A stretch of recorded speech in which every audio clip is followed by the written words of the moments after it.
আপনাদের ভালোবাসায় আসলাম এক অসহায় মেয়ের কাছে। আমরা শুনবো তার জীবন কাহিনী। আসসালামু আলাইকুম। ওয়ালাইকুম আসসালাম। আসসালামু আলাইকুম। ওয়ালাইকুম আসসালাম। আপনি কেমন আছেন? আজকে আলহামদুলিল্লাহ ভালো আছি। আপনি তো ভালো আছেন? জি আলহামদুলিল্লাহ, আমরা অনেক ভালো আছি। তো আপু, আপনার নামটা কি? আমার নাম খাদিজা। খাদিজা।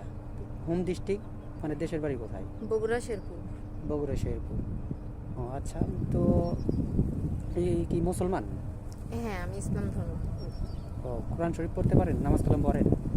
হ্যাঁ, তো আপনি আমাদের এই ক্যামেরার সামনে যা আসছেন মূলত কিসের জন্য আসছেন? কোনো আর্থিক সহযোগিতার জন্য আসছেন নাকি একটা মনের মানুষের জন্য আসছেন? আমি একটা মনের মানুষ চাই। ও, একটা ভালো মনের মানুষ মনের চাচ্ছেন, ভালো মনের মানুষ। তো আপনি আমাদের এই ক্যামেরার সামনে যে আসছেন কার মাধ্যমে আসছেন? কোথায় থেকে শুরু? বাড়ির পাশে এক আপুর বিয়ে হয়েছে, তারই মাধ্যমে আমি সামনে এসে দাঁড়াইছি। ও মানে একজনের আমাদের এই চ্যানেল থেকে বিয়ে শাদী দিয়েছিলাম, তার মাধ্যমে এখানে আসছেন না? হ্যাঁ, সুপ্রিয় দর্শক, তো আপনি ধরেন এই ভিডিওটা পাবলিক হচ্ছে, দেশ প্রবাসের অনেকজনই দেখবে বা প্রবাসী ভাই অনেকজন আমাদেরকে লগ দিয়ে থাকে। তো কোনো প্রবাসী ভাই যদি আপনাকে পছন্দ করে, বিয়ে করতে চায়, আপনি কি তাকে বিয়ে করবেন? অবশ্যই। ও, বিয়ে শাদী করবেন না? হ্যাঁ, তো ধরেন সাপোজ আপনার বয়স কত? 22, 22 বছর। ও, লেখাপড়া কতটুকু করছেন? 8 পর্যন্ত। 8 পর্যন্ত লেখাপড়া করছেন না? আপনার কি ফোন আছে? না, ফোন নাই? আদৌ সত্যি ফোন নেই? না। ও, তো অনেক ভাইরাই আমাদের বলে যে এই যুগে কারো ফোন নেই, এরকম কেউ থাকে।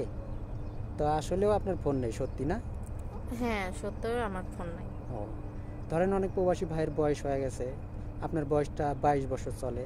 তো কেমন বয়স হলে আপনার সাথে মেচুরিটি হবে, মানে কত বয়সে আপনি চাচ্ছেন? যেমনই হোক, ভালো মনের একটা মানুষ চাই। ও আচ্ছা, ঠিক আছে। তো যেমনই হোক, একটা মানুষ, একটা ভালো মনের মানুষ চাচ্ছেন।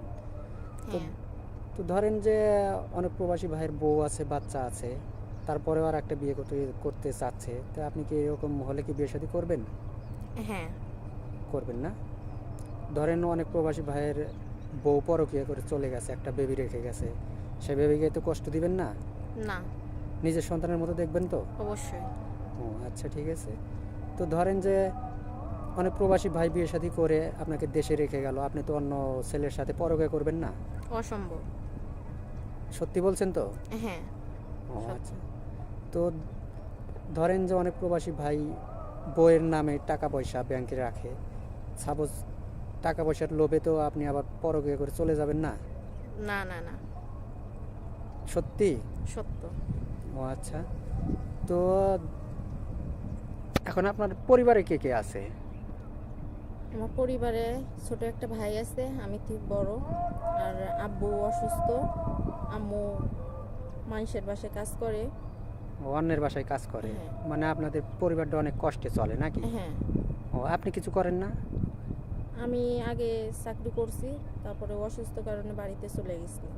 ও আচ্ছা, বর্তমানে কি করেন? বাড়িতে কোনো সেলাই মেশিন টেলিশিনের কাজ করেন? না, ওগুলো কিচ্ছু করি না। মানে শিখতেছেনও না? না, শিখতেছি না। ও হ্যাঁ, আচ্ছা। তো আমরা আর ভিডিওটা বাড়াবো না। তো কারো জীবন কাহিনী 2-4 মিনিটে শেষ করা যায় না। তো আপনার ফোন নাম্বারটা দিয়ে দেন। আমার তো কোনো ফোনই নাই। ও, আপনার ফোন নাই?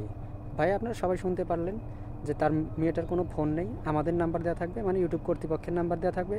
কেউ ভিডিও কল দিবেন না, অডিও কল দিবেন। ভিডিও কল দিলে ব্লক করতে বাধ্য থাকবো। ভালো